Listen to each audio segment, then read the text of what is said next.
Bonsoir à tous. Le chef de l'État, son Excellence M. Bassirou Diomaye Diakhar Faye, a présidé ce mercredi 16 octobre 2024 la réunion hebdomadaire du Conseil des ministres au Palais de la République. À l'entame de sa communication, le président de la République a salué l'éclatant succès de la cérémonie de lancement de la vision Sénégal 2050. Il a renouvelé ses félicitations au Premier ministre et à l'ensemble du gouvernement pour la qualité du travail réalisé entièrement par des structures de l'État et des experts nationaux. Dans la même lancée, il a demandé au Premier ministre de vulgariser le document auprès de toutes les forces vives de la nation et des populations en vue de l'appropriation collective et de l'implémentation participative rapide du masterplan défini sur 10 ans avec une phase d'amorçage quinquennale à partir de 2025. Au regard des urgences de redressement de la situation économique, le chef de l'État a demandé au gouvernement, sur la base de l'audit des finances publiques effectué, de poursuivre les efforts d'assainissement du train de vie de l'État ainsi que la consolidation budgétaire engagée afin d'améliorer significativement les marges de manœuvre des pouvoirs publics. Le président de la République a souligné l'importance d'un État performant dans ses missions, méthodes et modes d'intervention afin de soutenir la montée en puissance des pôles territoires identifiés. Ces pôles doivent s'ériger en véritable bassin de l'industrialisation du Sénégal et de création d'emplois. Il a exhorté le gouvernement à davantage valoriser les filières et secteurs fortement créateurs d'emplois. Dans ce sillage, il a demandé au gouvernement de proposer une politique nationale de l'emploi conforme aux objectifs de la vision Sénégal 2050 déclinée et de veiller au suivi permanent des entreprises publiques et privées en difficulté afin de préserver le tissu économique et l'emploi. Dans cette dynamique, le changement de paradigme dans la gouvernance publique, le chef de l'État a appelé à une responsabilisation plus soutenue du secteur privé national. Il a souligné l'impératif pour le gouvernement d'accentuer l'amélioration incitative de l'environnement des affaires, notamment en termes d'attractivité et de compétitivité, le renforcement du dialogue État-secteur privé, la digitalisation des administrations, la promotion de champions nationaux dans tous les secteurs porteurs et dans toutes les filières stratégiques et bien sûr, la transformation de l'économie informelle fortement ancrée dans notre société pour en faire un levier de croissance et de création d'emplois décents. Le président de la République a relevé la priorité qu'il accorde à la maîtrise du secteur extractif, de l'agriculture et du numérique. Il a appelé à la relance du secteur spécial du tourisme pour lequel notre pays détient des avantages comparatifs notables. Dans cette perspective de promotion d'une économie endogène et ouverte au reste du monde, il a souligné l'importance d'asseoir une politique portuaire et maritime innovante qui soutient modernisation et compétitivité indispensable des ports publics, notamment le port autonome de Dakar. Face aux enjeux et défis signalés, le chef de l'État a rappelé au Premier ministre l'importance primordiale de la finalisation en relation avec toutes les parties prenantes impliquées du projet de loi sur la souveraineté économique et de la doctrine de financement de l'économie nationale. Sur la problématique du financement, il a indiqué au gouvernement l'urgence d'une évaluation intégrale des dispositifs publics existants ainsi que la nécessité de promouvoir un cadre national robuste et souverain pour impulser le financement adéquat de l'économie.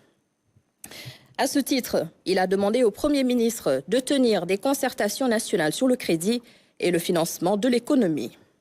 Dans la même lancée, il a indiqué au Premier ministre la nécessité de présenter en Conseil des ministres un rapport trimestriel d'évaluation et de déclinaison sectorielle et temporelle de Sénégal Vision 2050 sur la période 2025-2029. Le président de la République est largement revenu sur l'assistance de l'État aux populations sinistrées par les crues du fleuve Sénégal, Gambie et leurs affluents et sur la nécessité d'actualiser les plans de prévention et de résilience contre les risques de catastrophes naturelles.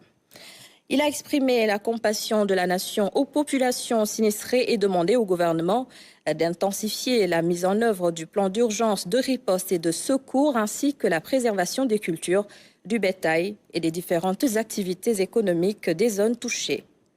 Au regard des dégâts importants constatés et des risques de récurrence du phénomène lié au changement climatique, le chef de l'État a indiqué au gouvernement la nécessité d'actualiser les dispositifs nationaux de protection civile adaptés.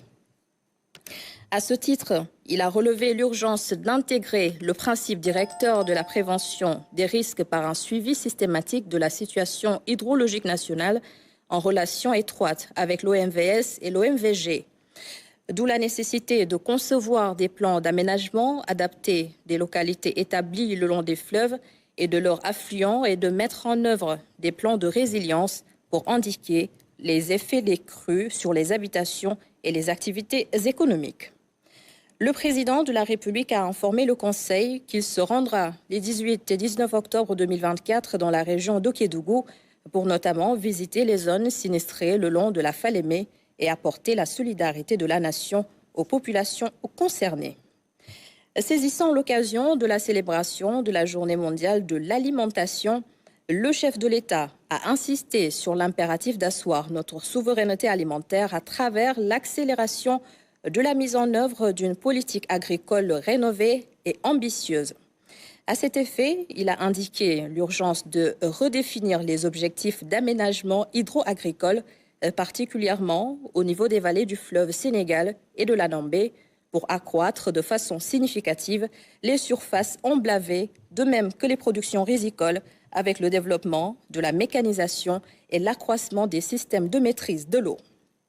Le président de la République a demandé au Premier ministre de prendre des mesures urgentes pour réviser, en fonction des nouveaux objectifs d'aménagement et de production fixés, les lettres de mission et les moyens d'intervention de la Société nationale d'aménagement et d'exploitation des terres du delta du fleuve Sénégal-Sayed et de la Société de développement agricole et industriel, Sonagri en particulier. Il a rappelé au ministre de l'Agriculture l'urgence de sécuriser les assiettes foncières à des domaines agricoles communautaires et de l'ISRA en vue d'intensifier le rythme de production des semences certifiées en quantité suffisante. Il a demandé au gouvernement de renforcer la transformation locale de la production agricole nationale, tout en soulignant que la filière riz devra être mieux accompagnée par la baisse des coûts de l'énergie durant la transformation, avec le recours notable à l'énergie solaire au niveau des rizeries installées. Il a en outre relevé la nécessité de faire la situation et de présenter les perspectives de développement des centres polyvalents de formation en agriculture. Le chef de l'État a invité le gouvernement à renforcer davantage le secteur des pêches au regard de sa contribution significative à la qualité de l'alimentation des populations. Dans cet élan, il a demandé au Premier ministre de renforcer les ressources allouées au sous-secteur porteur de l'aquaculture afin de permettre le maillage optimal du territoire national. Le président de la République a demandé au Premier ministre d'engager la réflexion pour la création, à terme, d'un Conseil national de l'alimentation. Ce cadre stratégique multisectoriel permettra de mieux consolider les politiques, programmes, projets et structures concourant au renforcement des productions nationales céréalières, animales, halieutiques, mais également à la surveillance des approvisionnements, à la sécurité sanitaire des aliments et à la qualité de la consommation nationale. Le chef de l'État a enfin adressé ses vives félicitations aux Lions du Sénégal de football pour leur brillante qualification à la Coupe d'Afrique des Nations 2025 prévue au Maroc, où il leur souhaite de réaliser de nouveaux exploits. À l'entame de sa communication, le Premier ministre a exprimé toute la satisfaction du gouvernement pour l'accueil très favorable réservé par le peuple sénégalais au nouveau référentiel des politiques économiques et sociales Sénégal Vision 2050. Il a adressé ses vifs remerciements à Monsieur le Président de la République qui a salué ce travail, fruit d'un long processus inclusif ayant impliqué d'éminents experts sénégalais issus notamment de l'administration publique, des collectivités territoriales, du secteur privé et de la société civile.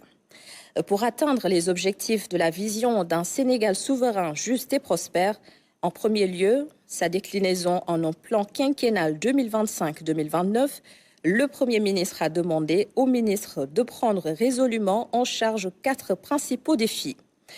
L'appropriation du référentiel au sein des différents départements ministériels. La mise en œuvre du plan quinquennal 2025-2029, notamment la déclinaison des objectifs stratégiques en objectifs opérationnels, programmes et projets assortis de plans de performance annuels et d'indicateurs appropriés.